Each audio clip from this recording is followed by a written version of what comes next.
तो पिछली वीडियो पे इतने तगड़े रेस्पॉन्स के लिए सबसे पहले तो thank you. And as promised इस वीडियो में हम बात करने वाले हैं अपुरुन फर्स्ट कोकुशिबो के बारे में, जिसकी किस किस से फाइट हुई और किस तरीके से वो एट द एंड मरा। लिटरली बंदे को हराने के लिए 4 डीमन स्लेयर्स लगे थे, जिनमें से 3 तो हशराज थे। So if you are interested keep watching.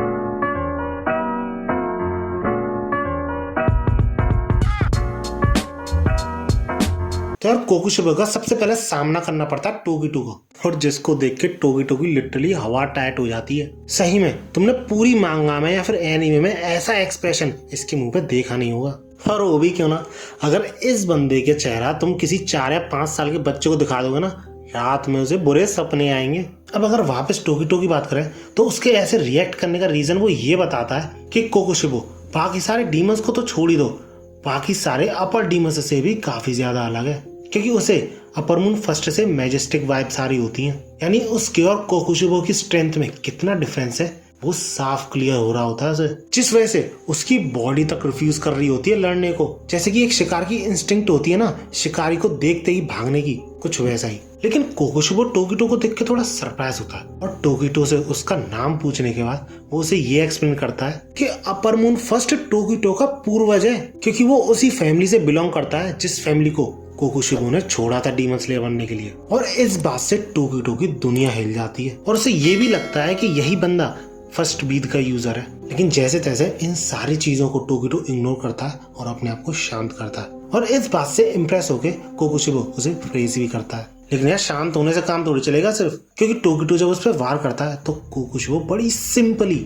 उस अटैक को डॉज कर देता है और ठीक उसके पीछे पहुंच जाता है उसकी टेक्निक की तारीफ करते हुए। लेकिन टोगीटो फिर से वार करता है, लेकिन इस बार भी कोकुशिबो बड़ी आसानी से डॉज कर लेता है उस अटैक को। सिंपली बंदा बात कर रहा होता है टोगीटो से, लड़ने की तो कोशिश भी नहीं की उसने, क्योंकि वो काफी ज्यादा इंप्रेस था उसकी डिसेंडेंट से, जो कि सिर्फ 14 साल की उम्र में एक हशीरा बन चुका है, और इतना करेज भी है कि वो उसे हराने की भी कोशिश कर रहा है। लेकिन टोगीटो इसके बाद उसको शांत रहने की बोलता है और अपना मार्क यानी डीमन स्लेयर मार्क अनलीश करता है, जिसे देख के कोकुशिबो काफी ज्यादा सरप्राइज हो जाता है, क्योंकि पहले जो मिस्ट ब्रीदर से वो लड़ा था उसने उस पर मार्क देखा ही नहीं था मिस्ट का। लेकिन इवन इन दैट स्टेट टोगीटो का कोई भी वार उस अपुरुन फर्स्ट पर आसान नहीं करता, यानी उसकी तलवार कोकुशिबो को छू तक नहीं पाती है। और भाई साहब कोकुशिबो जो अपनी तलवार निकालता है तो अपने पहले ही वार में टोगीटो का हाथ काट कर रख देता है, और ये सिर्फ उसकी मून ब्रीदिंग की फर्स्ट फॉर्म थी।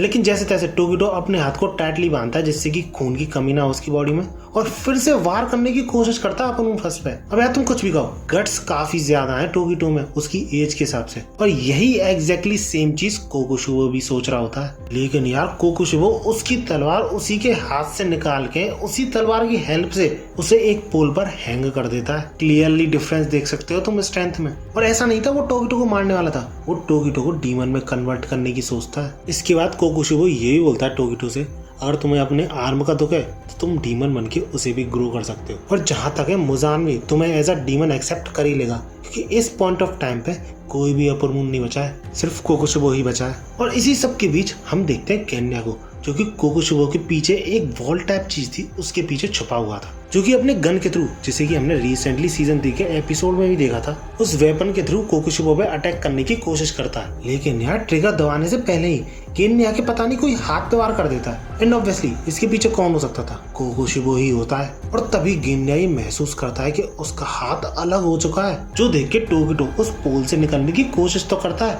लेकिन काफी ज्यादा स्ट्रगल करने पे भी वो ऐसा नहीं कर पाता। जिसके बाद गेन्या खुद ही दूसरे हाथ से स्वॉर्ड निकाल के वार करने की कोशिश करता है कोकुशिबो पे, लेकिन इसका कोई फायदा नहीं था, क्योंकि कोकुशिबो उसका दूसरा हाथ भी काट के रख देता है, और वो बंदा गेन्या को देखते ही समझ जाता है कि ये डीमंस को खा रहा है। जिसके बाद कोकुशिबो फिर से गेन्या पे अटैक करता है और गेन्या की बॉडी को 2 हिस्सों में बांट देता है, और वहीं टोगीटो अभी भी स्ट्रगल कर रहा होता है उस पोल से निकलने में। इसके बाद हमें फिर से कोकुशिबो को दिखाया था, जो कि काफी ज्यादा सरप्राइज होता है, क्योंकि गेन्या की बॉडी 2 हिस्सों में बांटने पर भी वो मरा नहीं था। और ऐसा करने के पीछे का रीजन भी हमें कोकुशिबो बताता है कि 3 साल पहले भी एक स्पोर्ट्समैन था जो कि डीमंस को ही खाता था तुम्हारी तरह, और उसकी बॉडी को जब मैंने 2 हिस्सों में बांटा था तो वो मर गया था। लेकिन तुम अलग हो, तुम्हारे केस में शायद मुझे तुम्हारा सिर अलग करना पड़ेगा। जिसके बाद कोकुशिबो गेन्या को एक फेक डीमन बोलते हुए अपना अगला वार उसकी नेक पर ही करता है, और ऑलमोस्ट गेन्या का खेल खत्म ही होने वाला होता है।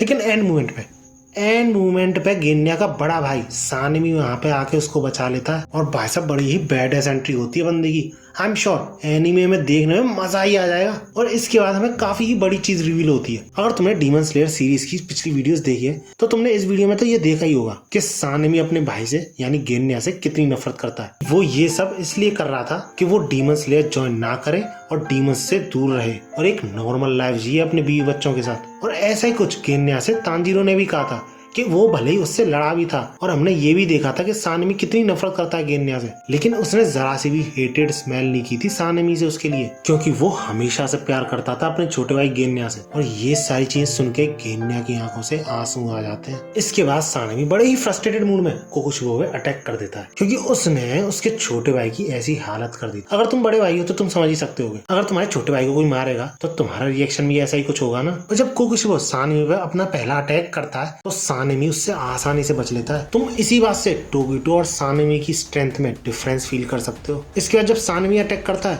तो उससे कोकुशिबो भी बच लेता है एंड फाइनली कोकुशिबो और सानमी की तलवार एक दूसरे से टकराती है और इस चीज से टोगीटो काफी ज्यादा शॉक हो जाता है और सानमी हंस रहा होता है कोकुशिबो की तलवार देख के, जो कि काफी ज्यादा डिस्कस्टिंग थी। और इस बात से तो भाई मैं भी एग्री करता हूँ, चीजों को कैसे क्रीपी दिखाना है, उन्हें फील करवाना है, डीमन स्लेयर से सीखे कोई। और जब उन दोनों की बहुत तगड़ी फाइट चल रही होती है तो यूं समझ लो कोकुशिबो के हर अटैक से सानमी तो बच रहा होता है लेकिन आसपास के पिलर्स कट रहे होते हैं एक एक करके। अब ये सब देख के फील तो यही हो रहा होता है कि सानमी और कोकुशिबो की बराबर स्ट्रेंथ है। लेकिन लेकिन लेकिन जहाँ कोकुशिबो सानमी की स्ट्रेंथ की, टेक्निक्स की, फिजिकल एबिलिटी की, समों की तारीफ करता है, वहीं सानमी यही सोच रहा होता है कि उसको गूज़बम्स आना बंद ही नहीं हो रहे कोकुशिबो की स्किल्स को देखकर, क्योंकि उसके हर एक स्लैश में काफी सारे ब्लेड्स हैं और उन ब्लेड्स का साइज यानी उनकी फॉर्म कंफर्म ही नहीं है, यानी सारे ब्लेड्स लगभग अलग अलग साइज के ही हैं। दैट्स व्हाई वो बिल्कुल भी सरप्राइज नहीं था कि टोगीटो हार गया था। और अगर सानमी इस सब को इग्नोर कर भी दे तो कोकुशिबो की स्पीड से भी काफी ज्यादा सरप्राइज था सानमी। और इसके असाइड बंदा ब्रीथ भी यूज कर सकता है, यानी तुम खुद सोचो, एक तो वो D1 है जिसकी वजह से उसके पास रीजनरेटिव एबिलिटीज भी हैं और उसके ऊपर से ब्रीथ भी यूज कर सकता है तो वो क्रिएचर कितना ज्यादा पावरफुल होगा। और ये सारी चीजें सानमी उसकी पावर और स्पीड में देख सकता था, लेकिन इस चीज से वो डरता नहीं है, बिल्कुल भी नहीं। उस बंदे को मजा आ रहा होता है। इसके बाद हम ये देखते हैं कि सानमी काफी सारे अटैक्स करता है इसके बाद भी, लेकिन एक स्क्रैच तक नहीं लगा पाता कोकुशिबो पे, क्योंकि सानमी के हर वार का कोकुशिबो के पास तोड़ था। जिसके बाद कोई और रास्ता ना दिखने पर सानमी एक स्नीक अटैक करने की भी कोशिश करता है अपने पैर के थ्रू, लेकिन उस चीज से भी कोकुशिबो बच जाता है। और सही में ये बैटल इतनी तगड़ी है कि इसके मांगा पैनल्स देखने में भी गूज़बम्स आ रहे थे मुझे। लेकिन भैया कोकुशिबो अलग ही मूड में, जहाँ सानमी स्ट्रगल कर रहा था कोकुशिबो के साथ कीप अप करने में, वहीं अपना upper moon first nostalgic feel कर रहा था उससे लड़ने में, क्योंकि वो जितनी ज्यादा अपनी स्पीड और स्ट्रेंथ बढ़ाता था उतना ही सानमी भी उसके साथ कीप अप कर रहा था। लेकिन ये 100% ट्रू नहीं था, क्योंकि सानमी अपनी नाक से खून दे जाता है और इस बात से टोगीटो काफी ज्यादा डर जाता है। और सानमी भी इसी सोच में होता है कि वो एक भी बार अपनी पलक तक नहीं झपका सकता, क्योंकि जो उसकी स्वॉर्ड की स्विंग है वो हल्की सी टेढ़ी होने की वजह से वो मरते मरते बचाया भी। बट फाइनली कोकुशिबो अपनी मून ब्रीदिंग की 6th फॉर्म से सानमी को काफी हैवी डैमेज पहुंचा देता है। और सिर्फ सानमी नहीं, आसपास के सारे पोल्स कुछ इस तरीके से कट जाते हैं, स्लाइस्ड हो जाते हैं जैसे तुम चाकू से खीरे काटते हो। और ये सब इतनी तेजी से हुआ था कि गेन्या को पता भी नहीं चला कि हुआ क्या है। और सानमी की इतनी बुरी हालत करने के बाद कोकुशिबो ये बोलता है कि तुम वैसे काफी ज्यादा देर टिक गए, लेकिन अब अगर तुमने हिलने की भी कोशिश करी तो तुम्हारे ऑर्गन्स बाहर आ जाएंगे। लेकिन तभी कोकुशिबो के साथ कुछ अजीब होता है, लेकिन उसे समझ में नहीं आ रहा होता है कि ऐसा क्यों हो रहा है, जो सुन के सानमी हंसने लग जाता है कि बिल्लियां सिल्वर वाइन की तरफ और डीमंस रेयर ब्लड की तरफ अट्रैक्ट होते हैं। और क्योंकि सानमी का blood rarest of the rare था, उसकी ब्लड की खुशबू आते ही हर डीमन के मुंह में पानी आने लग जाता है। और इतना वांटेड होने के बाद भी सानमी काफी तगड़ा अटैक करता है कोकुशिबो पे विंड ब्रीदिंग की 6th फॉर्म के साथ, जिस वजह से कोकुशिबो भी सोच में ये लड़का इतनी ज्यादा चोटें लगने के बाद ये मूव कैसे कर पा रहा है, अटैक तो छोड़ ही दो। और इसके साथ साथ कोकुशिबो ये भी रिवील करता है कि आज तक जितने भी हशिराज से वो लड़ा है, इस पॉइंट ऑफ टाइम तक वो सब मर चुके होते हैं, स्पेशली ऐसे वॉन्ट के साथ। बट समहाउ इस लड़के ने अपनी ब्लीडिंग स्टॉप कर ली है, जिसके की पीछे का रीजन कोकुशिबो समझ ही नहीं पा रहा होता। लेकिन कुछ भी सही, एक इंसान ऐसे करने की कैपेबिलिटी तो रख ही नहीं सकता, लेकिन सानमी को ऐसा करते हुए देख के उसे इंटरेस्ट आने लग जाता है इस फाइट में। लेकिन यार सही में यार कोकुशिबो अभी भी खेल रहा होता है, क्योंकि एक हशीरा के बस की बात तो थी ही नहीं कोकुशिबा को हराना। वो सानिमी के एक अटैक करने के दौरान उसकी तलवार को अपने पैर से नीचे जमीन में दबा देता है और अपनी तलवार से उसके गले पर अटैक करता है। लेकिन सानिमी गेन्या की बंदूक की हेल्प से उस अटैक से बचता है और साथ ही साथ कोकुशिबा पे अटैक भी करता है। लेकिन यार ये सब करने के बावजूद कोकुशिबा पे एक स्क्रैच तक नहीं आता, जिस वजह से सानिमी पूरी होपलेस सिचुएशन में कि करा क्या जाए। जिसके बाद कोकुशिबा अपनी मून ब्रीदिंग की थर्ड फॉर्म के साथ सानिमी को दूर ढकेल देता है और इसी मौके पे एंट्री होती है उस हशीरा की जिसके की एनीमे फाइट देखने के लिए मैं सबसे ज्यादा एक्साइटेड हूँ। मैं बात कर रहा हूँ स्टोन पिलर ग्यूमी की। और वो आते ही सानिमी से सिर्फ एक ही चीज बोलता है सबसे पहले कि जो उसका स्टोमक बाउंड है उसे स्टिच अप कर ले, क्योंकि वो अपर वुंड फर्स्ट को थोड़ी देर के लिए संभालने वाला है अकेला ही। और यार तुम ग्यूमी की स्ट्रेंथ का इसी बात से अंदाजा लगा सकते हो कि सानिमी जो कि किसी से भी सीधे मुंह नहीं बोलता, ग्यूमी के ऐसा कहने पर सिर्फ एक ही चीज बोलता है, हाँ ठीक है सॉरी। समझ रहे हो, सॉरी तक बोल देता है। और इस पॉइंट ऑफ टाइम से कोकुशिबा के अगेंस्ट में असली बैटल शुरू होती है। और कोकुशिबा भी जब सी थ्रू वर्ल्ड की हेल्प से ग्यूमी की पूरी बॉडी को एनालाइज करता है तो वो भी इम्प्रेस हो जाता है उसकी बॉडी की स्ट्रेंथ को देखकर, क्योंकि उसकी बॉडी आउटमोस्ट लिमिट्स तक रिफाइंड है और उसने अपनी पूरी डीमन लाइफ के 300 सालों में कोई भी ऐसा स्पोर्ट्समैन नहीं देखा। और सही में यार ग्यूमी के उस बॉल को सिर्फ घुमाने से उसके आसपास का एटमॉस्फेयर, उसके आसपास की एयर तक चेंज हो जाती है और इस चीज को कोकुशिबा भी फील कर सकता था। इसके बाद ग्यूमी एक के बाद एक अटैक करता है कोकुशिबा पे, क्योंकि भले ही ग्यूमी के पास वेपन एक था लेकिन वो अटैक 3 तरीके से कर सकता था, एक तो एक्स के थ्रू, एक चेन्स के थ्रू, तीसरा ऑब्वियसली उस बॉल के थ्रू। और अगर तुम ये सोच रहे हो कि उन चेन्स को आसानी से तोड़ा भी तो जा सकता है, तो नहीं, ये वेपन एक्सट्रीमली हाई ग्रेड है जो कि प्योरली स्टील से बना है, जिनको कि कोकुशिबा खुद नहीं तोड़ पाता है। और कोकुशिबा तो ये तक बोल देता है अगर उसने उन चेन्स को काटने की कोशिश भी करी तो उल्टा उसकी तलवार बर्न होना शुरू हो जाएगी, क्योंकि उसकी तलवार उसकी फ्लैश से बनी है और जो उसका वेपन था, ग्यूमी का वेपन था, उसने काफी ज्यादा सनलाइट को एब्जॉर्ब करा हुआ है। और इसी दौरान कोकुशिबा जो ओपनिंग देख के ग्यूमी पर अटैक करने की कोशिश करता है तो ग्यूमी आसानी से डॉज कर लेता है उस अटैक को। और इसी के रिएक्शन में जब ग्यूमी काउंटर अटैक करता है तो फाइनली कोकुशिबा को कोई अटैक छूता तो है कम से कम। और ग्यूमी अपने वेपन को चलाने में इतना मास्टर था कि कोकुशिबा भी थोड़ा सरप्राइज होता है। बंदे को यकीन नहीं हो रहा होता है कि ऐसा वेपन भी इतने कंट्रोल के साथ चलाया जा सकता है। इसके बाद गेस व्हाट, ग्यूमी अपने चेन्स के थ्रू कोकुशिबा की तलवार को जकड़ लेता है, जिससे कि कोकुशिबा की तलवार 2 हिस्सों में बट जाती है, क्योंकि कोकुशिबा की जो तलवार थी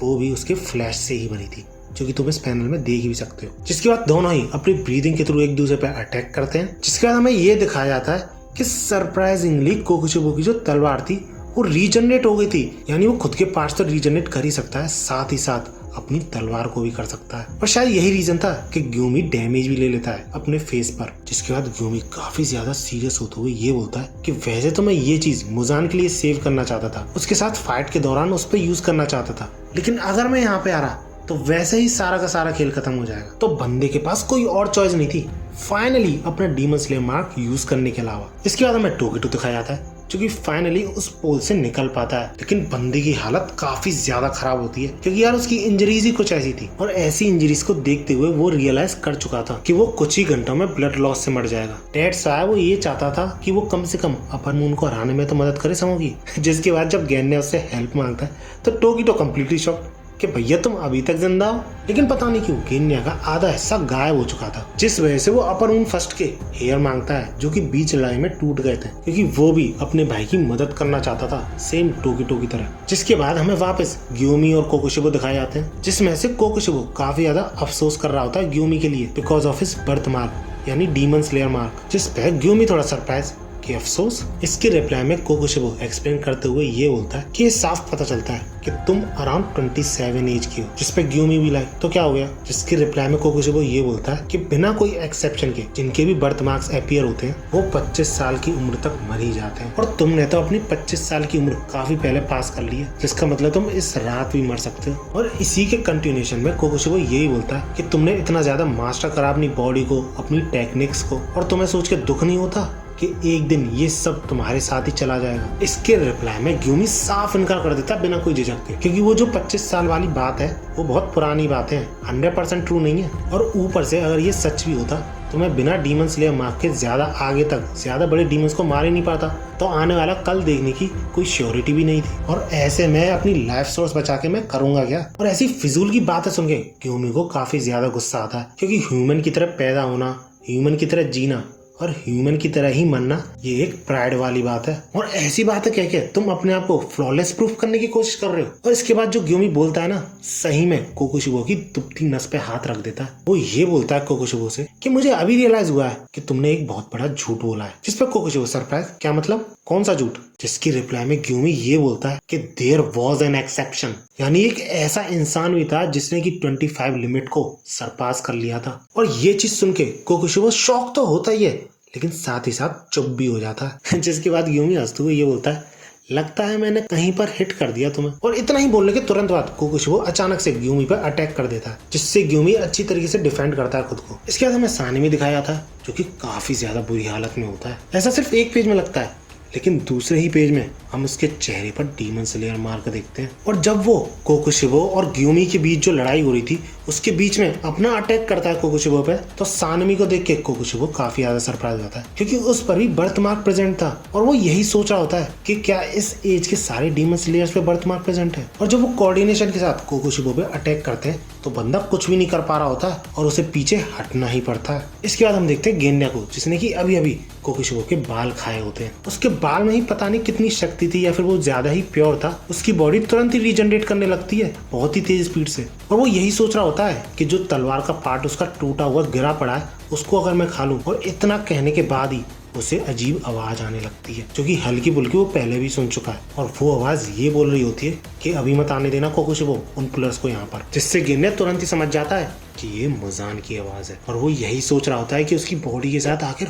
हो क्या रहा है। इसके बाद हमें कोकोशिबो, ग्यूमी और सानमी की लड़ाई दिखाई जाती है, जो कि ऑलमोस्ट पीक पर होती है। और इस फाइट के दौरान कोकोशिबो सानमी और ग्यूमी की तारीफ करते करते नहीं थक रहा था, क्योंकि यार ग्यूमी ब्लाइंड था, फिर भी इतना प्रिसाइज अटैक कर सकता था। और सानमी इतना फेटली वाउंडेड था कि मार्क हो या ना हो, किसी और बंदे का ऐसी सिचुएशन में मूव करने का सवाल ही नहीं उठता। और अगर ये सब कम था, तो उस फाइट के दौरान सानमी और भी ज्यादा सरप्राइज कर देता है कोकोशिबो को अपनी रिफ्लेक्सेस और अपनी स्ट्रेंथ को दिखा के। एंड फाइनली उन दोनों के कोऑर्डिनेटेड अटैक्स के थ्रू ग्यूमी कोकोशिबो को डैमेज पहुंचा देता है, उसका कान काट के। और यहाँ पर भी रुकते नहीं वो दोनों, हमले पर हमला करे जा रहे होते हैं कोकोशिबो पे, जिस वजह से उसके कपड़े भी फट जाते हैं। लेकिन तभी पता नहीं अचानक से कोकोशिबो उन दोनों के अटैक्स के बीच ओपनिंग देख लेता है या फिर कुछ और, लेकिन उन दोनों को बहुत भारी डैमेज पहुंचाता है। और इस चीज से ग्यूमी काफी ज्यादा सरप्राइज हो जाता है, क्योंकि उसे समझ नहीं आ रहा होता है कि आखिर कोकोशिबो ने करा क्या। इसके बाद उन दोनों के इतने कोऑर्डिनेटिव अटैक्स देखने के बाद कोकोशिबो फाइनली तय करता है अपनी फुल स्ट्रेंथ शो करने की, क्योंकि अगर उसने इन दोनों को हरा दिया तो डीमन स्लेयर्स वैसे ही हार जाएंगे। इसके बाद हमें सानमी दिखाया जाता है, जिसकी की इस अटैक में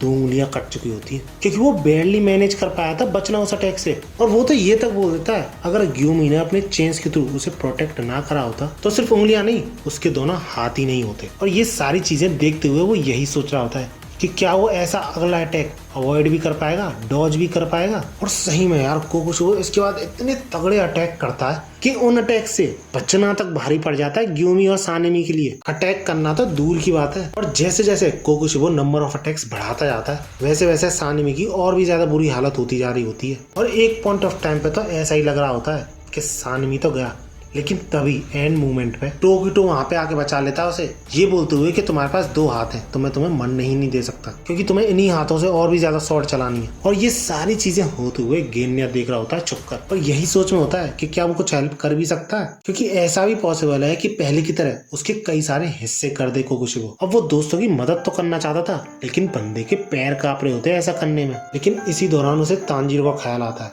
जो कि ये बोलता है कि वीकेस्ट जो होते हैं उनमें सबसे ज्यादा पोटेंशियल होता है, क्योंकि जो खतरनाक अपोनेंट्स हैं वो वीकेस्ट पे कभी ध्यान ही नहीं देते, तो इसलिए सबसे ज्यादा चांसेस वीकेस्ट के पास ही होते हैं फाइट की काया पलट करने में। और तांजीरो को यही बात याद करके गेन्या को हिम्मत आती है और वो कोकोशिबो की उस ब्लेड को निगल जाता है। इसके बाद हमें वापस फिर से फाइट दिखाई जाती है, जहाँ पर कि ग्यूमी और सानमी barely मैनेज कर पा रहे होते हैं सर्वाइव करना। और कोकुशिबो के अटैक्स को देख के क्योमी यही सोच रहा होता है कि आखिर इस बंदे के पास कितनी फॉर्म्स है, इसके अटैक्स खत्म ही नहीं हो रहे, और ऊपर से इसकी स्पीड जिसपे कि यकीन करना मुश्किल है। और पता नहीं कैसे ये मेरे मूवमेंट्स इस हद तक रीड कर रहा है कि जैसे ही मैं अपना अटैक करने वाला होता हूँ, उस अटैक को करने से पहले ये मेरा अटैक शट डाउन कर देता है। जिस वजह से ग्यूमी काफी ज्यादा सोच में चला जाता है कि आखिर ये डीमन देख क्या सकता है। और जब ग्यूमी ढंग से फोकस करता है तो वो भी सी थ्रू वर्ल्ड को फील कर पाता है, यानी कोकुशिबो की एक एक पल्स को फील कर सकता था वो, जिससे वो कोकुशिबो की परफेक्ट इमेज बना सकता था। और एक अंधे डीमन स्लेयर के लिए काफी बड़ी बात है, कितना बड़ा इम्पैक्ट पड़ सकता है लड़ाई में, तुम सोच सकते हो।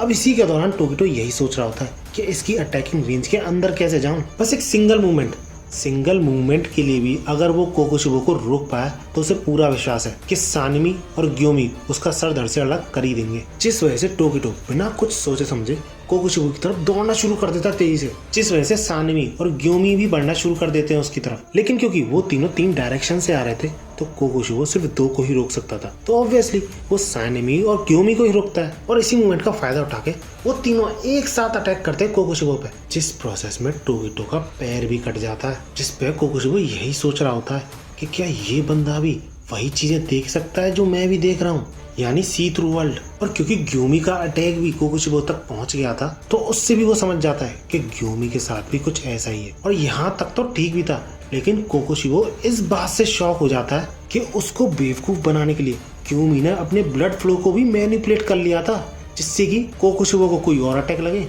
और वो कोई और तरीके का अटैक कर पाए। लेकिन भैया इस पर भी कोकुशिबो अपने ही एटीट्यूड में कि सरप्राइजेस पे सरप्राइजेस, लेकिन तुम अभी तक मेरे गले तक नहीं पहुंच पाए, और अपने अगले खतरनाक अटैक की तैयारी कर ही रहा होता है। लेकिन तभी हम कोकुशिबो की पीठ पीछे देखते हैं गेन्या को, जो कि कम्प्लीटली ट्रांसफॉर्म हो चुका होता है कोकुशिबो की तलवार निगलने के बाद। और इस बंदूक से निकली गोली कोई आम गोली नहीं थी। इन बुलेट्स को कोकुशिबो ने डिफ्लेक्ट करने की भी कोशिश करी अपनी स्वॉर्ड के थ्रू, लेकिन भाई साहब इन बुलेट्स ने अपनी ट्रेजेक्ट्री चेंज कर ली और कोकुशिबो के बॉडी में घुस गई, जिस चीज से कोकुशिबो काफी ज्यादा शॉक हो जाता है। और यही काफी नहीं था तो वो बुलेट्स एक तरीके से ट्री की फॉर्म ले लेती हैं, जिस वजह से कोकुशिबो को हिलने तक का मौका नहीं मिलता, जिससे कोकुशिबो को साफ क्लियर हो जाता है कि ये एक ब्लड डीमन आर्ट है। यानी समझे तुम कुछ कि नया डीमन बन चुका है इस पॉइंट ऑफ टाइम तक। और इतने सालों बाद यानी 400 ईयर्स बाद कोकुशिबो को पहली बार अपनी जान का खतरा महसूस होता है। इससे पहले कोकुशिबो ने ऐसा फील तब किया था जब उसने अपने छोटे भाई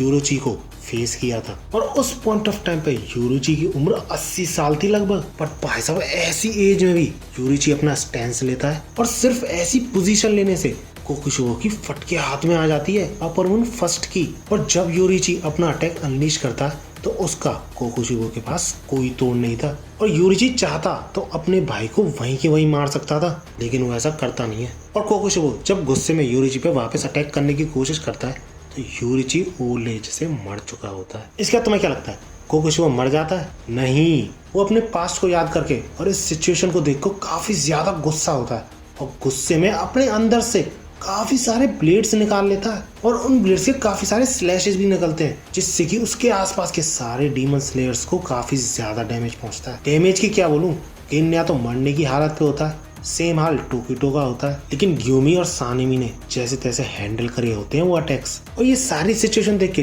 टोकिटो काफी ज्यादा टेंशन में चला जाता है। अभी तो उन्हें मुजान से भी टक्कर लेनी है, जिसके के लिए सानिमी और ग्योमी की जरूरत बहुत ज्यादा पड़ेगी, तो इसी रीजन की वजह से वो उन्हें मरने नहीं दे सकता। लेकिन वो करे भी क्या, और तभी टोकिटो समाव अपना ब्लेड जो है कोकुशिबो में जो घुसा पड़ा था उसको इतना गर्म कर लेता है कि वो रेड कलर का हो जाता है, और इनफैक्ट इससे कोकुशिबो पे भी काफी ज्यादा इफेक्ट पड़ता है। बंदे को ऐसा फील हो रहा होता है कि वो अंदर से जल रहा है, और इसी मौके का फायदा सानिमी उठाता है, जो कि कोकुशिबो के गले पर वार करता है। लेकिन कोकुशिबो कंप्लीटली भूल चुका था कि गेन्या की बुलेट्स अभी भी उसमें प्रेजेंट है, और इसी का फायदा गेन्या उठाता है और अपनी ब्लड डीमन आर्ट का यूज करता है, जिस पर कोकुशिबो सरप्राइज, भैया मैंने तो उसे मार दिया फिर भी वो यूज कर सकता है अपनी ब्लड डीमन आर्ट। और इतने में ही मौका देख के ग्योमी कोकुशिबो पे वार कर देता है, लेकिन एक बार से तो बंदे को कुछ हो ही नहीं रहा था, तो इसलिए ग्योमी को दोबारा अटैक करना पड़ता है। लेकिन उस अटैक से भी कोकुशिबो जैसे तैसे बचता है अपनी स्वॉर्ड के थ्रू। इसके बाद सानिमी ग्योमी के अटैक पे प्रेशर और ज्यादा लगाता है, जिसके बाद फाइनली अपर मून फर्स्ट का खात्मा हो जाता है। ऐसा तुम्हें लगता है क्योंकि ये डीमन अभी भी नहीं मरता? वो अपनी ब्रीडिंग वापस स्टॉप करता है और फिर से लड़ने की कोशिश करता है। अब उसे डिफीट करने की सानेमी और ग्यूमी पूरी तरीके से कोशिश तो करते हैं, लेकिन एट द एंड कोकुशिबो फिर से अपना सिर रीजनरेट कर लेता है और भैया किसी और ही तरीके का क्रिएचर बन जाता है, जिसके बाद वो काफी ज्यादा फक्र करता है अपनी स्ट्रेंथ पे कि अब उसे सिर्फ सन से प्रॉब्लम होगी और कुछ भी उसे नहीं रोक सकता। लेकिन इसी के दौरान जब वो सानेमी की तलवार पे अपनी छवि देखता है तो खुद शॉक हो जाता है कि मैं क्या बनता जा रहा हूँ और अपने आप से क्वेश्चन करने लग जाता है, क्या ये सच में एक समुराई का फेस है जो कि वो हमेशा से बनना चाहता था। और जब वो ये सोच रहा था तो उसके कमर के पास का पार्ट अपने आप ही डिसइंटीग्रेट होने लग जाता है, जिसका की रीजन था टोकीटो ने जो हमला किया था ना, उसका इफेक्ट अभी भी था उसकी बॉडी पे। और इसी मौके का फायदा उठा के स्टोन अशीरा अपनी चेन बॉल के थ्रू एक बहुत तगड़ा ब्लो देता है, उसकी बॉडी के चीथड़े उड़ा देता है और इस तरह फाइनली अपर मून 1 का एंड हो जाता है। दैट्स इट, आज की वीडियो में इतना ही। अगर वीडियो अच्छी लगी हो तो लाइक जरूर करना और ऐसी ही वीडियोस के लिए मेरे चैनल को सब्सक्राइब जरूर कर लेना। इस वीडियो का टारगेट रखते हैं 800 लाइक्स, क्योंकि अगली वीडियो प्रोबेबली इस सीरीज की लास्ट वीडियो होगी जिसमें कि finally Muzan the Michael Jackson मरेगा। अब वैसे तो कोकुशिबो और यूरिची जो दोनों भाई थे, उन दोनों की बैक स्टोरी भी मैं इस वीडियो में कवर करने वाला था, लेकिन वीडियो काफी ज्यादा लंबी हो जाती है। अगर इस पर वीडियो चाहिए तो कमेंट्स में जरूर बता देना, जितने ज्यादा कमेंट्स होंगे उतनी ही जल्दी वो वीडियो आएगी। मिलते हैं अगली वीडियो में और भागो।